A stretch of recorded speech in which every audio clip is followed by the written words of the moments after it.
honest to God, Pete, I clung to this dream. There were really, really dark, terrible nights of insomnia, days on end of insomnia, shitty, crappy jobs, a terrible divorce, where the only thing that kept me going was this dream and this promise.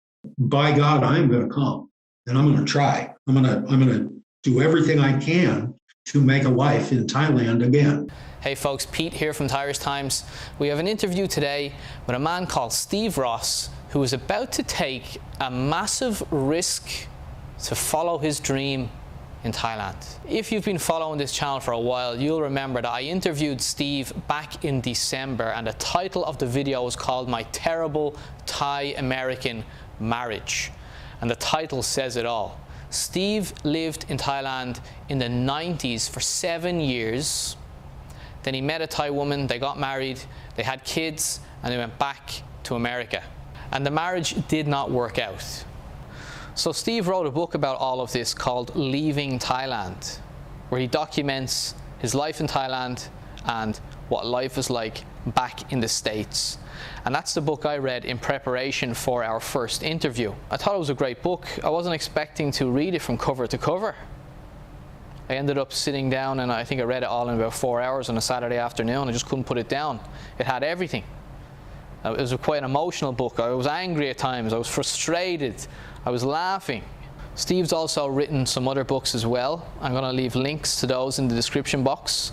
So a couple of points before we start. You know that I like to do the interviews face to face. I'm a big believer that there's magic in the face to face interview. But this one is not face to face because Steve is back in America at the moment. We did this over Zoom. The audio is okay, but it's not creator quality. Well, cut me some slack, all right? The story's good. Sometimes you have to make some sacrifices, especially if it's a good story.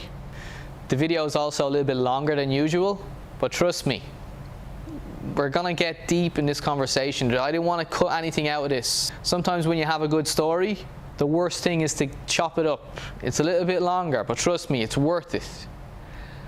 And the last thing, folks, we're on the magical road to 10,000 subscribers. I can't do it without you. I need you to click the subscription button if you're not already subscribed. I've got loads more stuff coming. I got interviews coming.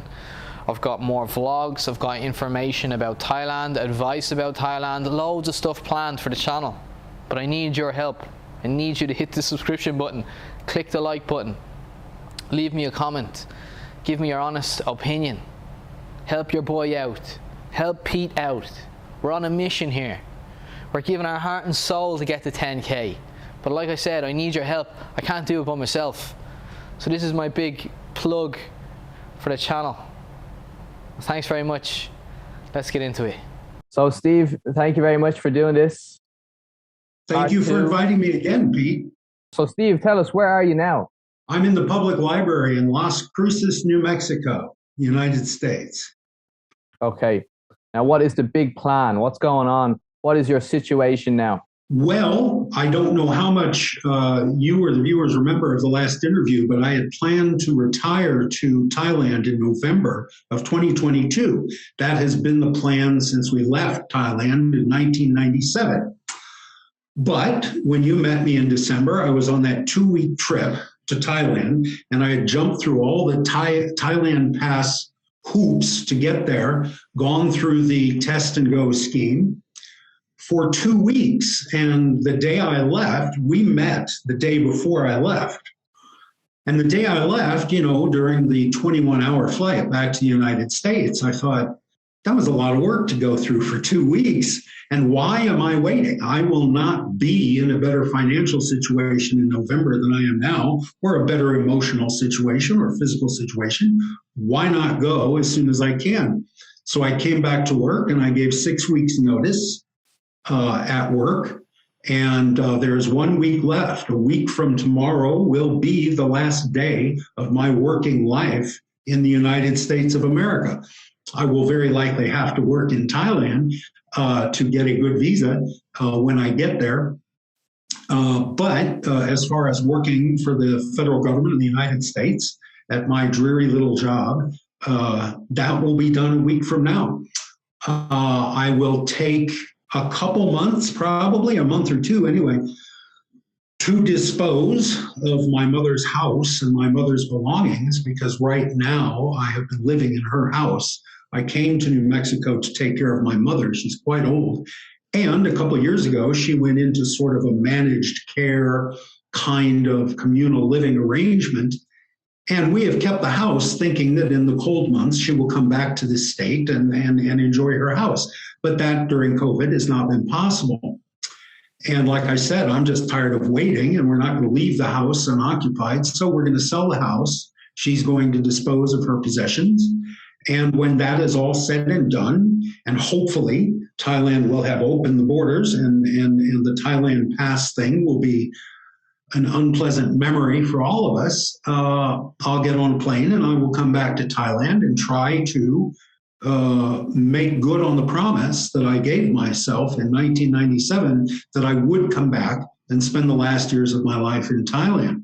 So fingers crossed, wish me luck. We're looking at May at the very earliest, June, I hope, at the very latest. But that depends on, again, the Thai government and what sort of schemes they come up with between now and then. So, Steve, it sounds like you're not too happy in the States. Well, I have had a dreary job with the government because it provides very good health insurance. I don't know how familiar you are with the terrible way the United States of America runs healthcare. As someone who has worked at menial jobs in hospitals since I was 13 years old, it's completely screwed up and terribly expensive. And I have I've had 2 heart attacks. I've got 7 stents in my coronary arteries. I've had a prostatectomy. I've had half my teeth pulled. And so I have needed insurance. And so have my children. My children don't have jobs that provide insurance. I did not want them to be uninsured. So under Mr. Obama, the rule was made that my children could remain under my insurance until they turn 26. And it's still very expensive. It's terrific insurance, but and my employer my employer matches my contribution. But even so, it's very expensive and a big pain in the ass. But I think I'm healthy enough that I will leave and go to Thailand and get whatever kind of insurance I can get there, and cross my fingers and make a lot of merit at the temple. And I quit smoking a couple months ago. And so certainly I'm going to live forever.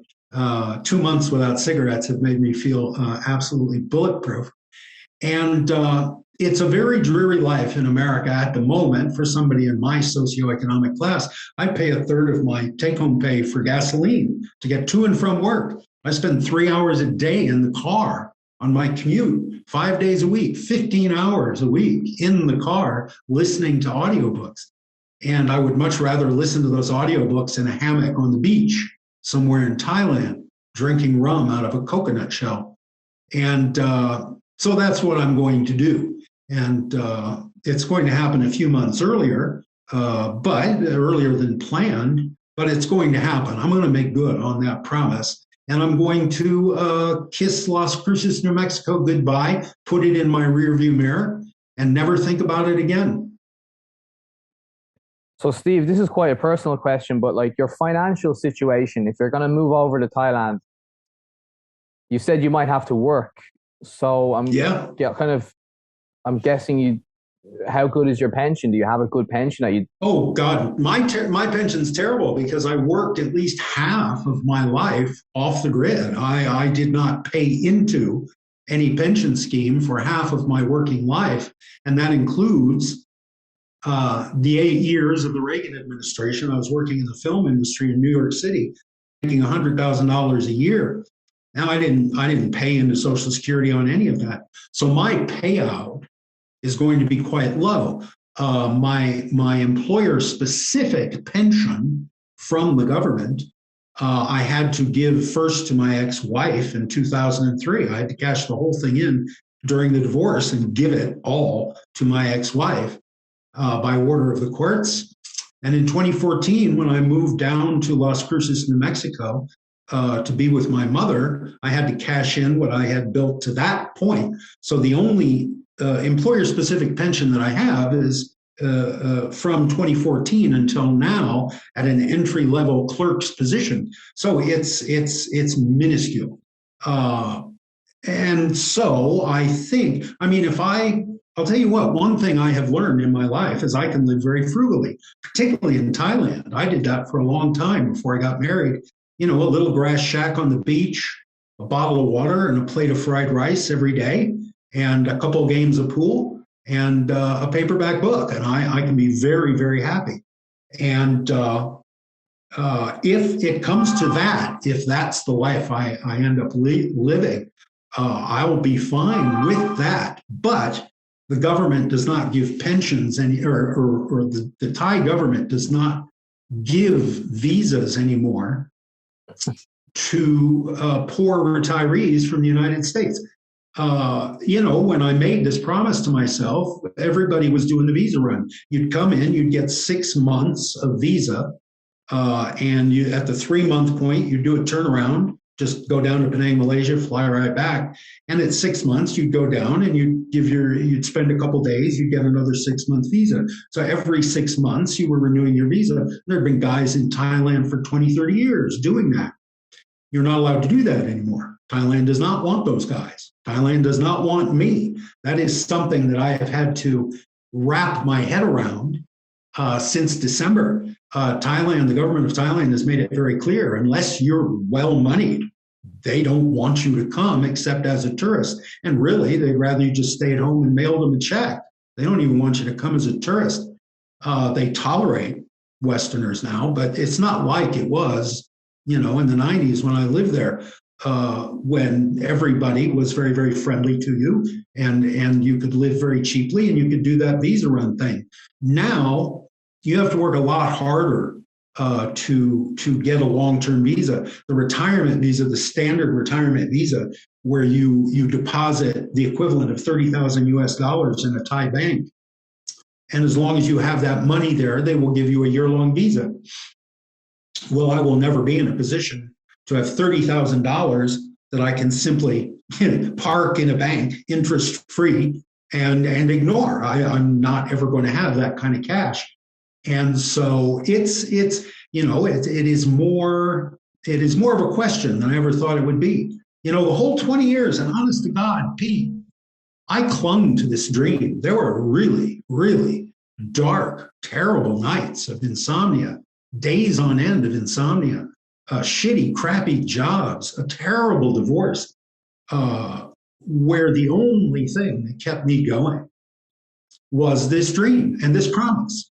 And the certainty that I would make good on this promise, that when I got the chance, by God, come hell or high water, if I had to crawl there, I was going to go to Thailand.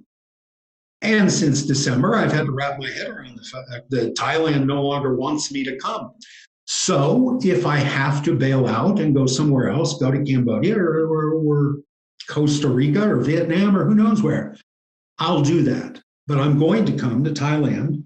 I'm going to take the first month, a week in Bangkok, a week in, and I don't know how to pronounce the name of this town, Phrae. I think it's Phrae. Yeah.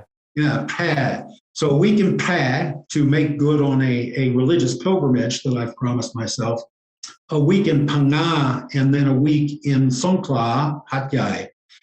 And in those 4 weeks, I'm going to scout out each location and see what I can find in the way of a social life, in the way of an economic life, check out the cost of living, what housing is available. And I've had people in these places sending me emails with pictures of houses that I can afford. The problem would be staying in Thailand. You know, what kind of visa can I get? So I'm going to take that first month to travel around and look for work, look for housing, look for friends, check in with old friends, and we'll see what I can come up with. At the moment, the only thing I am certain of is that, by God, I'm going to come, and I'm going to try. I'm going to do everything I can to make a life in Thailand again. Steve, This is a huge risk, man. Just by, Yeah. you don't, Yeah. the big factor is you don't qualify for the retirement visa. No, and will not. I will not. Yes. Well, it's funny. I was thinking about this today. Everywhere you go, there are messages, carpe diem messages, in television shows, plays, movies, songs, popular songs. Seize the day. Take that chance. Chase your dreams. I did it my way, right? You get all these messages constantly in popular culture. When you announce to your friends and family that you're going to quit your cushy government job, which doesn't pay well but provides excellent health insurance and is not hard at all, you're going to quit that job, and you're going in a time when it's hard to get work, and you're going to fly across the world and try to start a new life somewhere. Everybody says exactly what you just said. Boy, Steve, that's a big risk. Are you sure you want to do this? Are you sure? So you get those messages, carpe diem, up until the moment you carpe that diem. And then everybody's, oh man, I don't know. Are you sure you want to do this? At the moment, I am sure I want to do this. And for 20 years, I have been sure I want to do this. So is there a plan B, Steve? No, there's no plan B. There never has been a plan B. I mean, the plan B is, I don't know, Cambodia. That's the plan B. I'm jumping out of an airplane without a parachute, and my plan B is to jump out of the next airplane without a parachute. I really don't have any plans beyond the going to Thailand. But I know I can always sleep on your sofa, Pete. So I have that in my back pocket. That Pete will be glad to host me when I show up penniless at his door. Yeah. Well, let's see what my wife says. Don't ask her. Don't ask her, Pete. So, Steve, let's all right, let's play it out here, okay? You're going to take this big jump over to Thailand, right? Now I want to get into your lifestyle. Now, a big question here is, are you a drinker? No, not at all. I smoke tons of weed. I have since I was 15 years old. I've smoked marijuana every day of my life since I was 15 years old that I wasn't in hospital. But I have a hyperacidic stomach. I have had to have the antrum of my stomach pried open with a balloon because I scarred it shut with my stomach acids, and I was starving. I couldn't swallow food. And if I drink alcohol without food, it lights me up like a Roman candle. It's painful. If I'm having a nice Italian dinner, I'll have a glass of red wine.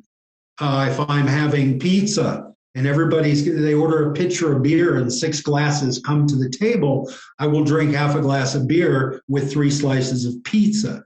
But I'm not a drinker, and I don't take any drugs. I don't take, I went through a period in high school where I took LSD every day for basically my senior year of high school, and I will never touch a hallucinogen again. I've never tried Molly. I've never tried ecstasy. I'm too old I missed all of those waves. But if there's marijuana available, I'll smoke as much of it as there is. And I drink, 6 cups of coffee every day. And until last December, I smoked a pack of cigarettes every day. And that is the limit of my drug use. What about healthcare when you get over here? Yeah, what about healthcare? Well, when I turn 65, which will be November, I will be eligible for a program called Medicare in the United States. And it is a kind of crappy health insurance. There may be something cheaper and better available in Thailand, and at the moment, you have to have Thai COVID-specific insurance to come into the country. So I assume I will look for something when I'm there. Or, the 7 years I lived in Thailand in my 30s, I didn't have any health insurance. Both of my children were born in Thailand. We didn't have any health insurance. It was $200 each time. I had a baby for $200. And Steve, you're not in your 30s anymore. No, I'm not. And like I said, I have 7 stents, and I have to carry a bottle of nitroglycerin with me everywhere I go. If you want someone to blow open a safe, I got, oh, look at it, disappears. I got nitroglycerin. I have to carry it with me everywhere I go because they say the third heart attack will be the one that kills me. My heart attacks have been in the LAD, the left anterior descending artery, which is what they call the widowmaker.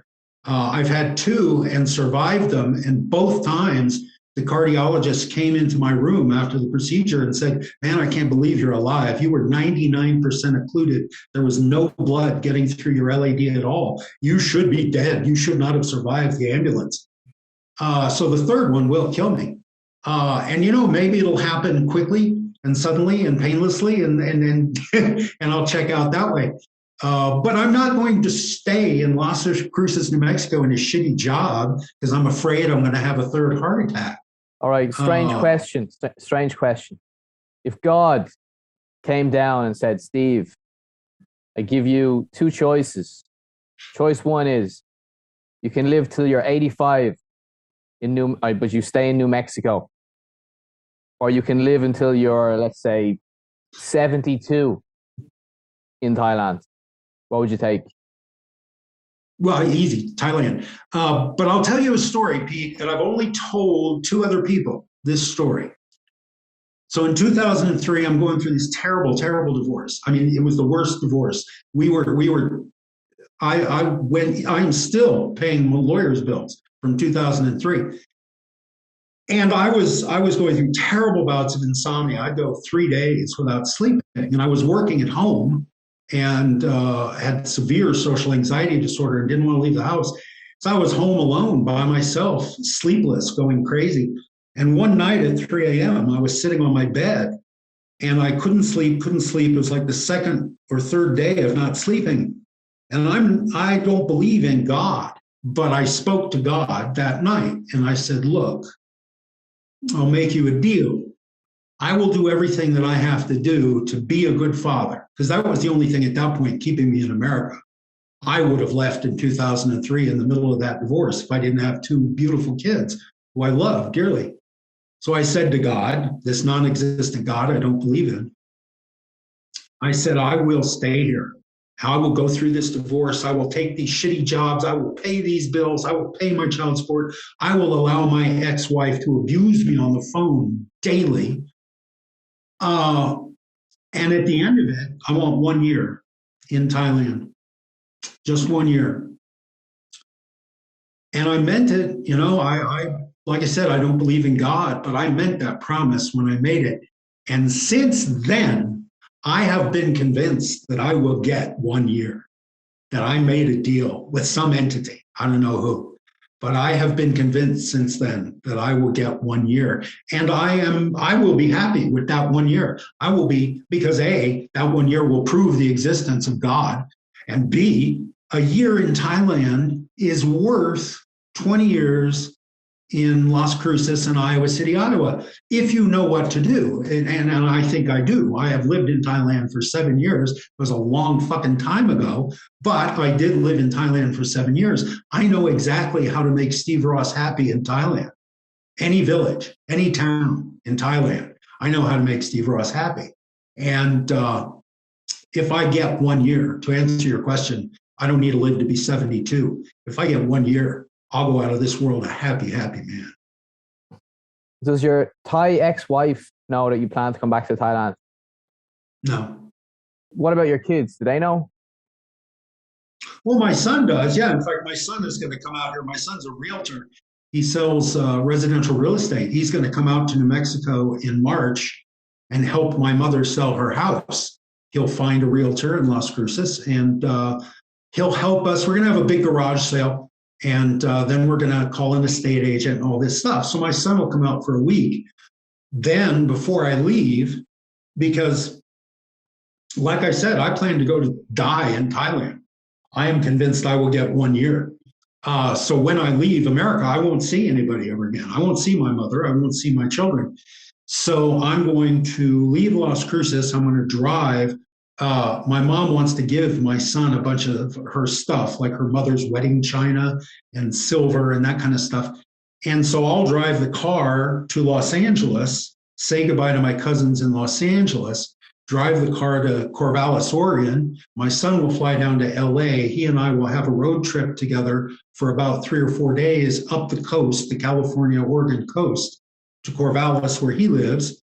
I will drop off the wedding gifts, drop off the car, because it's a really good time in America to sell a used car. Used cars are worth about twice what they were worth 3 years ago. And it is a 2005 Camry, but it's worth the Green Book value this year. It's almost like a 5-year-old car. So I'll drive up there, give him the car. I will fly to Iowa, hug and kiss my mother goodbye, and fly to Thailand from the Midwest. And that likely will be the last I will see of my family. My daughter has wanted no contact with me for about 2 years. She's very upset because I used her photograph on the cover of my book, Leaving Thailand, which was published about 2.5 years ago.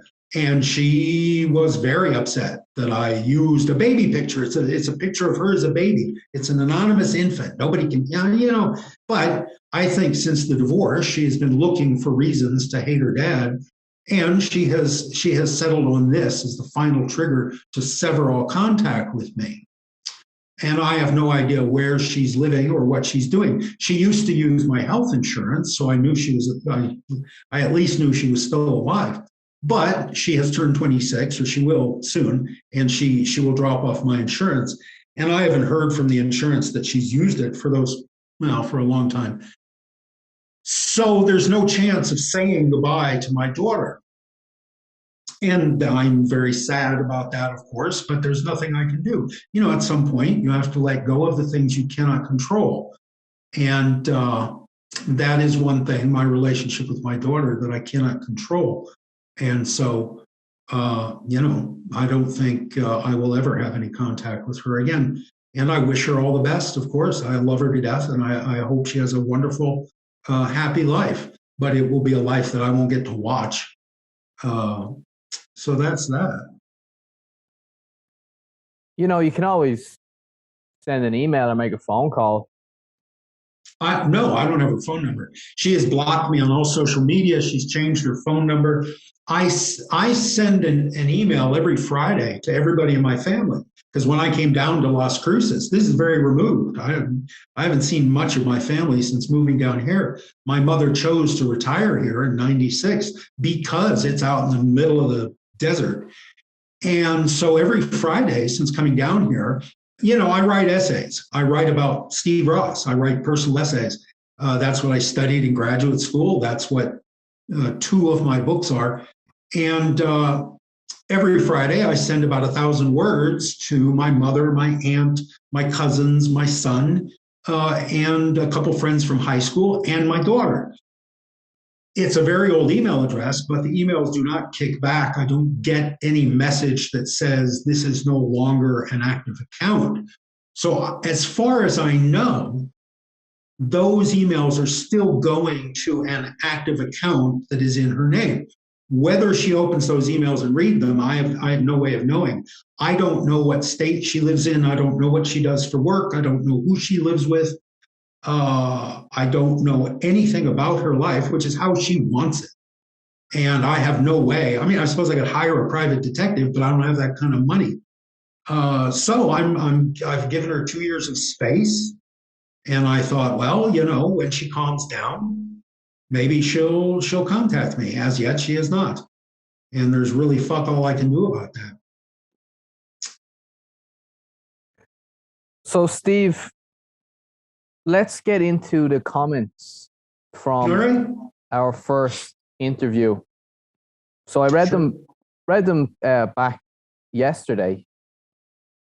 A lot of people said you were so honest. It was very interesting to hear an honest point of view, and I can tell you're just an open book. You're that type of person. Yeah. You don't care what people think. You just say it, which is it's a good way to be.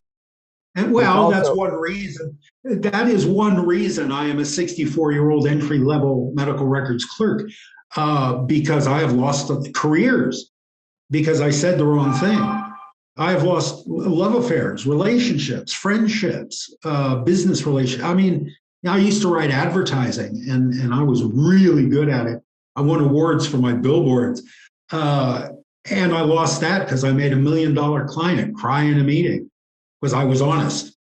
You used the expression in the interview, you said brutal honesty. And I'm not comfortable with the brutal part of that. I think, just natural honesty. And with me, it's a little bit of OCD. It's a little bit of compulsion. There is nothing in the world more fascinating to me than Steve Rosse. And I love to talk about Steve Rosse. I love to write about Steve Rosse. And I'm flattered as hell that you and anybody watching this has any interest in listening to Steve Rosse talk about Steve Rosse. But I would be talking about Steve Rosse if I was alone in the car right now. That's just me. That's just what I do. Well, how about the comments that were made?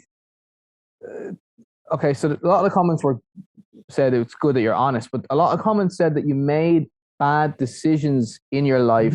One guy wrote cocaine use, dodging taxes, taking your Thai wife back to the USA was a mistake, according to some people. What do you have to say to that? Well, I agree with that, and I said so in the interview. That person and all the people who said those things, they're just repeating what I said in the interview.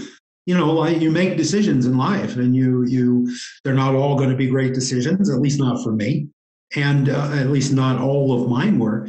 And then you live with the consequences of those decisions, and hopefully you're man enough to say, yeah, I'm living with the consequences of my decisions. I am the most privileged human being that has ever lived on this planet. I'm white, I'm male, I'm college educated, I have fairly good health, I'm an American, I'm middle class. I have had, I was born with privileges. I was born in a position of good luck. And if I am in a place that is uncomfortable now, which I certainly am, it's because, I made decisions, and nobody forced me into any of these decisions. Nobody put a gun to my head and said, marry this crazy bitch. I did it. Nobody said, leave your career in the film industry and go live in a grass shack and teach English for $4 an hour at Phuket Community College. Nobody made me do that. Nobody made me take, that woman home and my children back to Iowa. Now, I will say, as far as that decision, the decision to return, whether that was good or bad, in my mind, depends on the day. I look at my children and think, I'm really glad they grew up in Iowa and not in Thailand. I believe that. I think the schools are much better in Iowa. I think Iowa's a much safer place. Certainly the roads. If you're a young person traveling on the roads in Iowa, it's much safer than Phuket. So usually I fall down on the side that going home was good for the kids. It was bad for me, and it was bad for my ex-wife. But we were adults and we knew what we were doing. And may I say, I think we have something close to 500 comments on that interview right now. I'm flattered as hell by that. I'm stunned that people, watch that interview and feel moved to make a comment, whatever they say, whatever they say, good or bad. I enjoy the attention, and I'm grateful. I'm grateful for every single comment, every single view. I'm only going to ask you one more. All right. So there was a comment saying that you lead a needlessly dramatic life. I think that comment was pretty recently, yeah? That's why I brought it up. Yeah. What do you have to say? I love that comment. Is there necessary drama? If there's needless drama, there must be necessary drama. Listen, my degree is in theater. I worked on stage. I spent 10 years in the regional theater industry. I worked off Broadway in New York City. I spent 8 years in the film industry. I have worked with great actors and shitty actors. And in community theater, I was a technician professionally. I was a prop man. I did 2 movies in Thailand. As an actor in community theater in Iowa, I played Mr. Fezziwig in A Christmas Carol. But yeah, I am drawn to drama. I'm attracted to drama. Who isn't?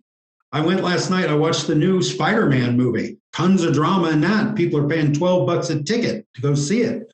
So yeah, there has been drama in my life. There's also been tons of boredom and tons of mundane activities. I get my teeth cleaned like everybody else. I have to get my oil changed in my car, but I don't talk about that in a YouTube interview. If you're being interviewed on YouTube, you talk about the dramatic shit, right? Who wants to listen to Steve talking about getting the oil changed in his 95 Camry? You know, so yeah, there was a lot of drama that we discussed in that interview. And like I said, it was the last day of a 2-week trip to Thailand, which will be the last trip I make as a tourist. From, you know, next time I go, I'm going as an expat. So I was in the frame of mind that everything was illuminated by a light of importance. Everything, meeting you was a huge thing that day. You know, I mean, seriously, it was big. Everything, because I was flying out at 4 o'clock the next morning, and you interviewed me, I think, at 2 in the afternoon. So I had less than 12 hours left in Thailand. So yeah, I was really kind of, you know, wired. But I love that comment, needless drama. I'd love to have this guy tell me what of the drama in my life is necessary and I'm allowed to keep, and which is the needless that I'm allowed to dispose of. But I love the comment. I love all the comments, man. Even the boneheads that you can tell were drunk when they commented. There's a lot of drunk commenters on YouTube. The guys who just had a terrible day and wanted to take it out on some stranger, the keyboard warriors who hide behind some fake stupid name.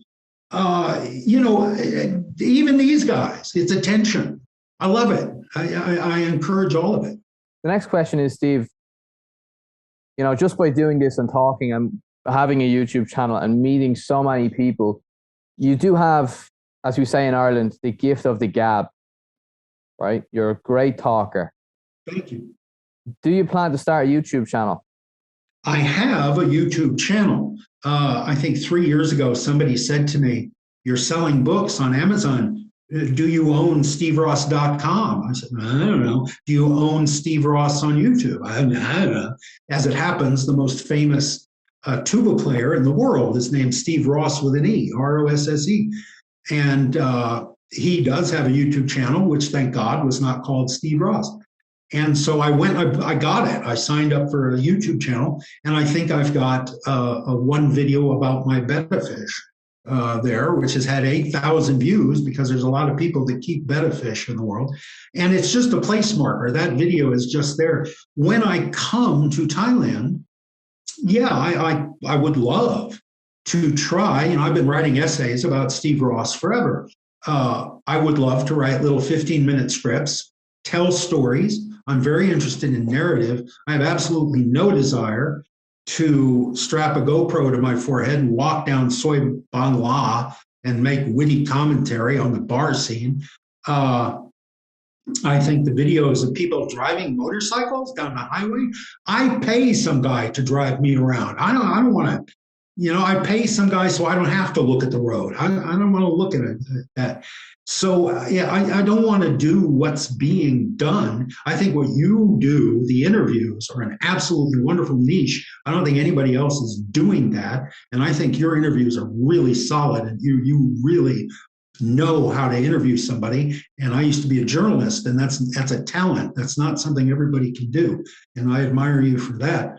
But what I want to do is tell stories. I want narrative. I just, you know, if it's a talking head in front of a backdrop, and I tell stories about my life in Thailand, that's what I would like to do. I cannot do that from Las Cruces, New Mexico. Nobody wants to. Well, look, Steve, this is what you need to do, right? From someone that's doing it, right? Mm-hmm. You, like I said, you got the gift of the gab. Document this journey. Get yourself over to Thailand, and like you said, just do a talking head. Put the camera on the table and talk. And document the journey, and people will be interested. There is interest in you. You're an interesting person. You're doing something that a lot of men or women or a lot of people, they're not willing to take that risk, and you're going to do it. You're and it's a big risk, but that's what makes it interesting. Well, Steve, thanks very much for doing this. I wish you all the best of luck, and thank you.